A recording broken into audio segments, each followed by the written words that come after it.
Hello and welcome to the Homeless Consultants channel. My name is Paul B. I am the Homeless Consultant. And I have to hurry up and make this video quickly because the subject of this video is currently making landfall near St. Charles, Louisiana. I'm talking about Hurricane Laura.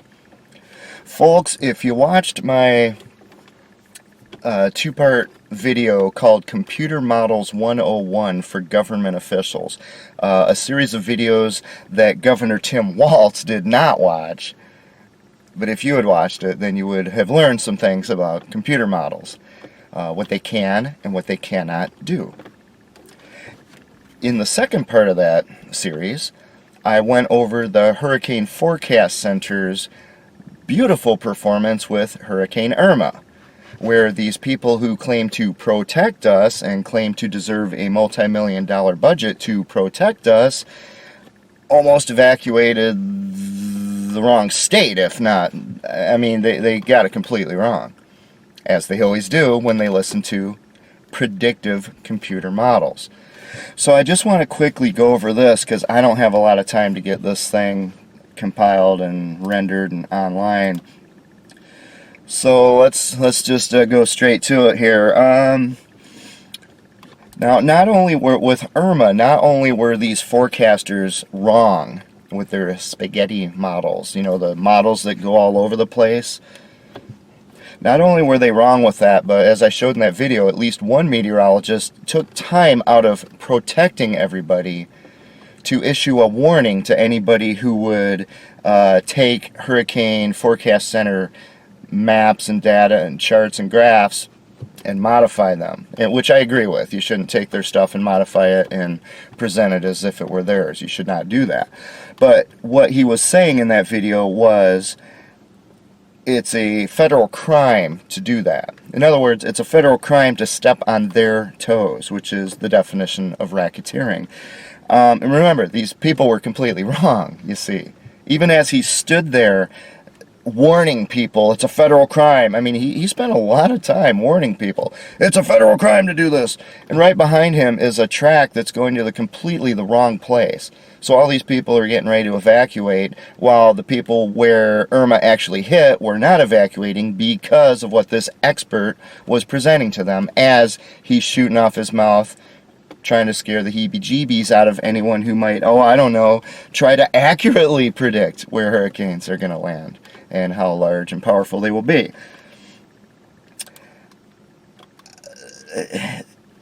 This is the definition of racketeering, folks. If you look at my videos on junk science, about a 10-part series on junk science, I mean, academia is so much involved in that. Academia is a cult.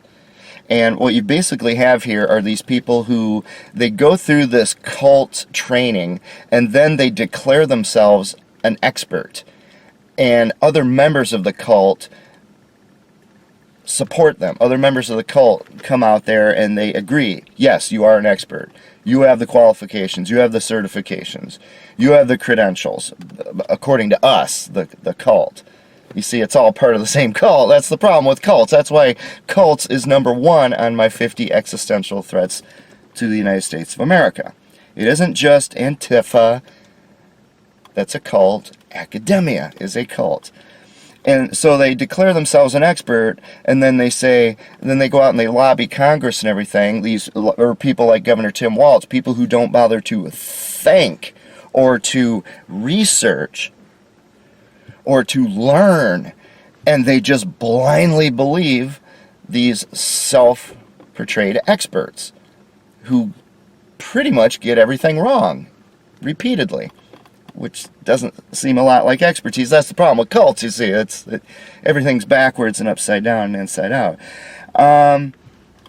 But the spaghetti models that had Irma go into the wrong place were computer models, and my series on computer models tells what the problem is with that. Remember, my background is computer science. They're not meant to do that. They're not even capable of predicting in that manner. They do serve a purpose over time if you use them and analyze them after the fact, as long as you don't interfere with it. And fortunately, with a hurricane, you can't really interfere with it. All these people talking about lasers moving hurricanes around and seeding hurricanes and get everybody to stand on the coast and blow, and maybe it'll go the other direction. Or a butterfly, if you're into chaos theory. Another one of the stupid theories that came out in the 80s in astrophysics. And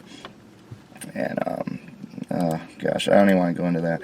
Anyhow, these idiotic, pointless computer models are also what has been driving our idiotic, pointless coronavirus response. It's the reason we've had these shutdown orders, the reason so many lives have been destroyed, so many suicides, so much increase in alcoholism, domestic abuse, all the things I warned about at the very beginning of this. Is because people like Governor Tim Walz don't think for themselves, and they don't watch the videos about computer models, and they have osteo-phobia. Oh, a homeless guy had a 2-part series about computer models? Why would I watch that? He's just a homeless guy. What does he know? You know, other than the 9 years I spent in college and the many years I spent learning how computers work before that and using them after that. Other than that, I have no experience or qualifications whatsoever to speak on the topic, do I? And if you have osteo-phobia and you just think the homeless are a bunch of worthless bums, like apparently Governor Tim Walz does. Let's look at Hurricane Laura, folks. Hurricane Laura is currently making landfall right now, right as I speak, in St. Charles, Louisiana. A few days ago, their models were showing it headed almost directly for Houston, Texas, which is to the west. A few days before that, well, several days before that, about 7 days before today, these spaghetti models had Hurricane Laura going north of Cuba and up the west coast of Florida. Some of these computer models even had it kind of coming back, swinging back, and going up the east coast of the United States of America. Well, what did Laura do? Laura did not go north of Cuba and up the west coast of Florida. Laura went over and south of Cuba and made a beeline straight for Houston and Lake Charles. The distance between where they said it was going to land about 7 days ago, 6-7 days ago, and where it actually landed, depending on how you look at it, it's about 300 to 400 miles. If you're in Chicago, imagine that you're in Chicago, and imagine that you haven't got shot yet while you're there. If you look around in every direction, that's the distance from Chicago to Nashville, Tennessee. That's the distance from Chicago to where I am, Minneapolis, Minnesota. That's the distance from Chicago to Pittsburgh, Pennsylvania. Or the Mackinac Bridge that separates the upper and lower peninsulas of Michigan. That's the kind of distance, the margin of error you're talking about, that they made with Laura. Because their computer models are useless. If you go to New York City, imagine you're standing in New York City and you haven't been arrested for obeying the law, or maybe you just got released because you're a felon and they don't want you to get coronavirus. So you're standing in New York. How big of a distance is that? The error that they made with Laura just this week. If you're in New York City, well, that would be like going from New York to Virginia Beach, Virginia, or to Portland, Maine, way at the top of the map, or to Ottawa, Canada, a whole nother country. What if you're in Los Angeles? Let's say you're in Los Angeles obeying every word that Governor Newsom tells you. Let's say you're standing in Los Angeles. The margin of error of where they said this hurricane was going to hit was like from Los Angeles to San Francisco, or to the south, twice the distance from LA to Tijuana, well into Baja California in Mexico. What if you're in London, England? The margin of error would take you all the way to Paris, France, or Brussels, Belgium. What if you're in Jerusalem? Let's say you're standing on the Temple Mount and they have that kind of error. That kind of error takes you all the way to Cairo, Egypt. Egypt! Or to the north, to Cyprus. Folks, they completely blew it. And yet, if you watch these videos of these people, they stand there with their suits and their green screens, and they never bother mentioning, oh, everything we've been saying day after day after day has been wrong. And we just keep honing it and changing it and ignoring the fact that what we told you was wrong, while telling you what experts we are and how valuable we are because we're protecting you. They're not protecting, folks. Now, don't get me wrong. I want to make this clear right now. I think there should be a National Hurricane Center. I think it should be well funded for what it does. I think what we can get out of computer models as a forensic tool after the fact, not a predictive tool, but forensics is fantastic. I think having those chase planes and the satellite imagery is absolutely crucial to protecting the people. Yes, I believe that. I believe that. But I'm about to show you why it does not take a PhD. It does not take a, quote, expert. It does not take a almost trillion-dollar cult of academia to run this show, to protect you and your family. All you have to do is protect you and your family, which is your responsibility, in case you weren't aware of that. Did you abdicate that to government? Let me show you how.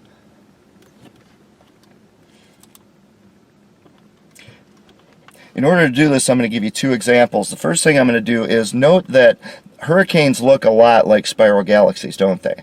In fact, they function a lot like spiral galaxies. Not exactly. No one knows how a spiral galaxy actually functions because it takes billions of years for them to make one, rotation. But astrophysicists claim they know all about it. They know all about it. So I went out and I looked up some videos that simulate collisions of spiral galaxies. Because in the Gulf there were actually two.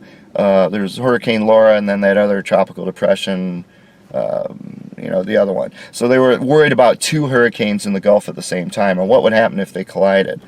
Well, the meteorologists have their own theory. I can't even remember what they call it right now, but where they basically start rotating around each other is what they expected, instead of merging into one super storm. But what about when spiral galaxies collide? There's no way to know. I mean, astrophysicists, which, again, I studied in school for a while until I realized how bad they were. They don't know what they're talking about. Everything's based on assumptions and made up epicycles that they come up with to patch and duct tape their theories together. So the first video I looked at had these these spiral galaxies. They basically pass through each other because the stars are so distant from each other, the odds of actual stars colliding is slim. They pass right through each other and they kind of slingshot each other off real fast, and they suck some matter from one galaxy into the other and vice versa, and the other galaxies have to kind of reform after all that, and they move on as two galaxies that have been changed dramatically. The next video I watch has Andromeda Galaxy, M31, headed for the Milky Way, saying, "Oh, hey, how you doing?" It comes back over here again, and it basically crosses through it, and they do this kind of thing, gravitation, and they merge into one super galaxy. These are the experts, folks. One of them has the two going right through each other and just basically doing what you expect, like what happens in a car accident. You pick up the paint from the other car. The other one has the two, one of them actually kind of gravitationally, "Hey, how you doing?" coming all the way back to it, and then they merge into one new type of galaxy. And that's just two videos. Now, I want you to see what this one expert had to say about colliding galaxies. Just listen to what he says.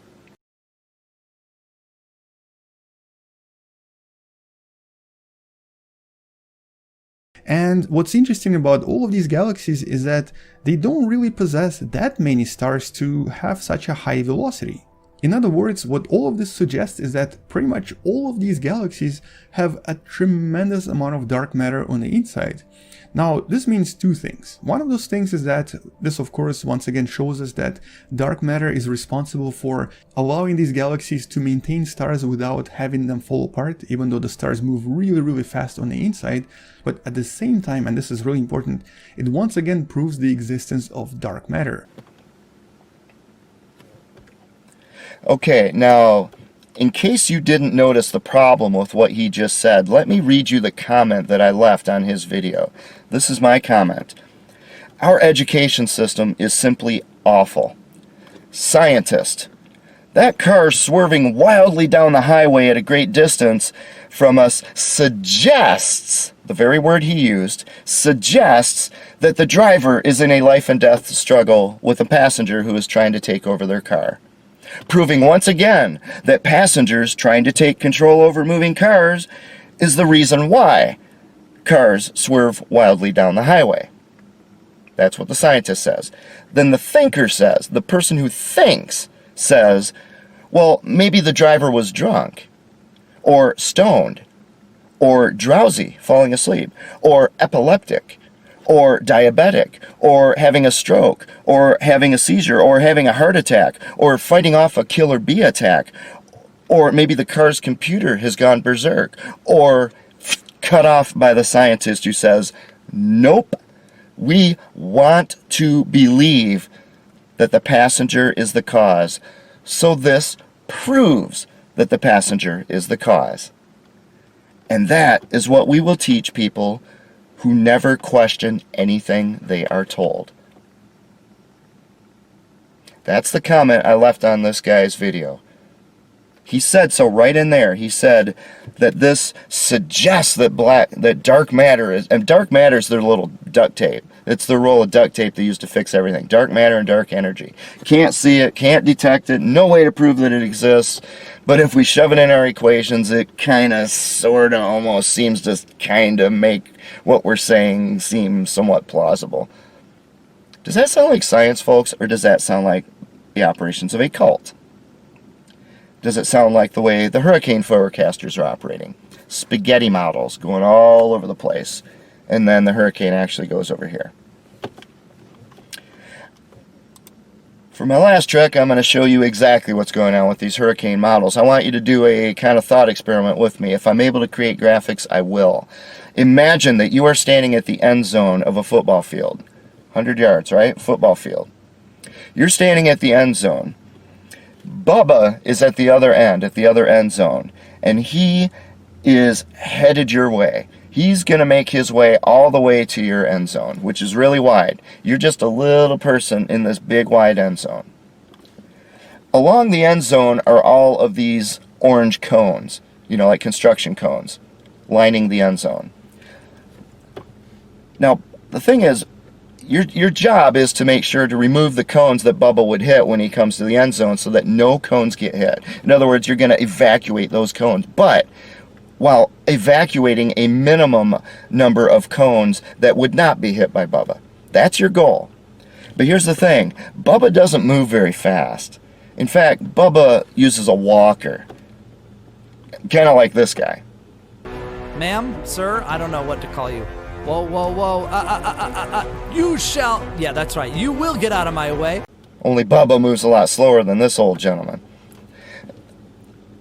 Bubba's making his way with his walker down from the other end zone toward you. You can see him coming. It's going to be a long, long time before Bubba gets to you.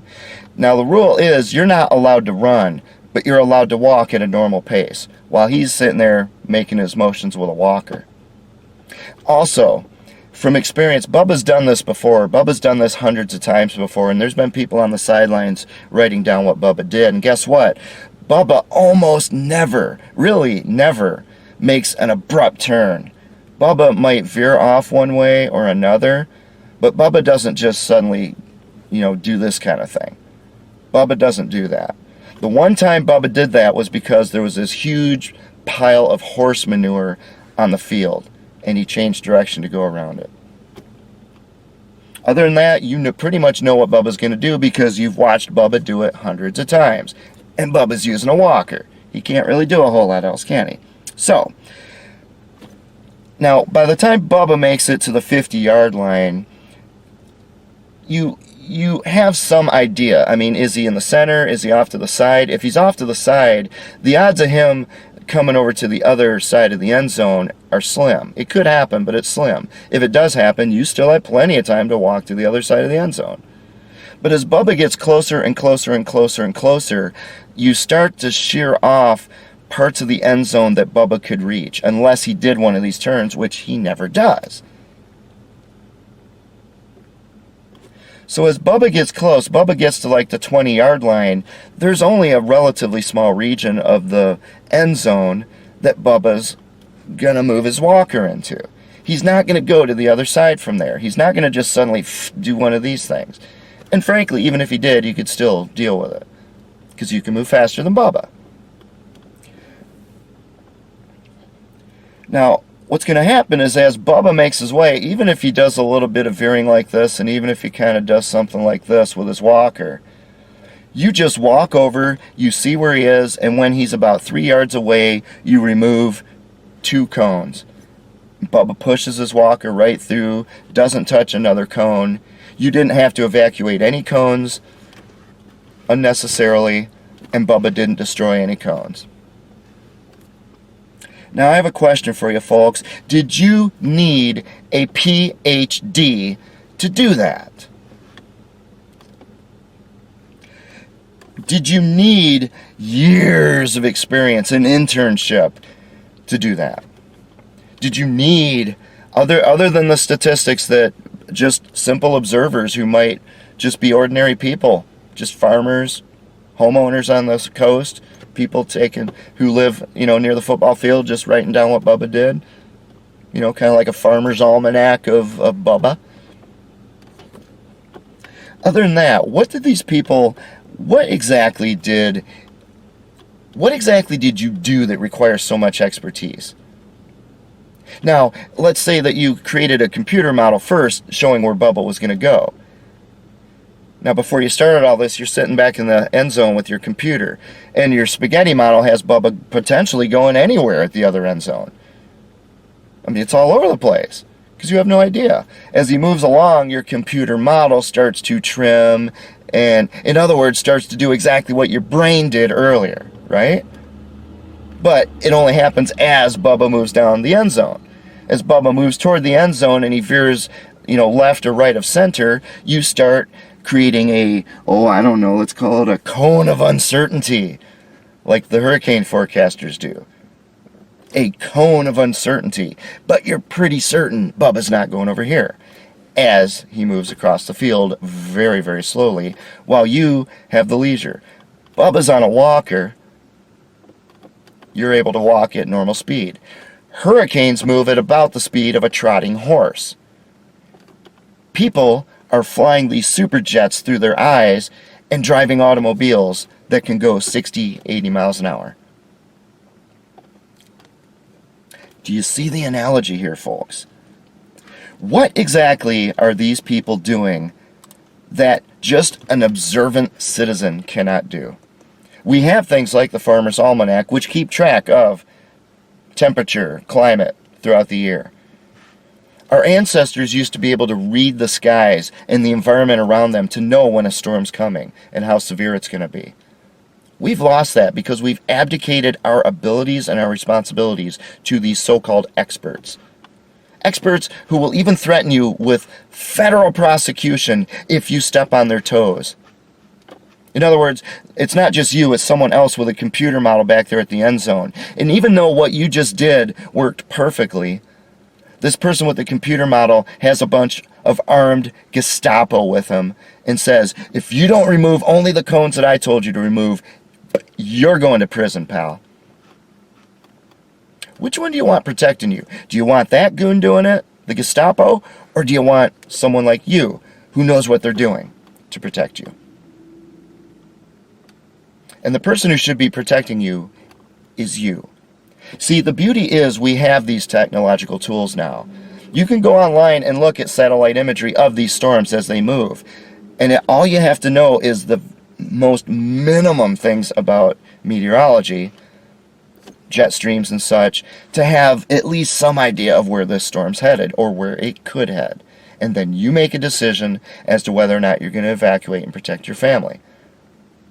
Now, as for me, when they showed the track of Laura going up the coast of Florida and possibly even going up the East Coast toward the Carolinas, If I lived in Houston or Lake Charles, Louisiana, I would still be on my toes. I would still be watching it very, very closely. And the moment that thing started going out into open water in the Gulf, I'm putting up the boards and getting out.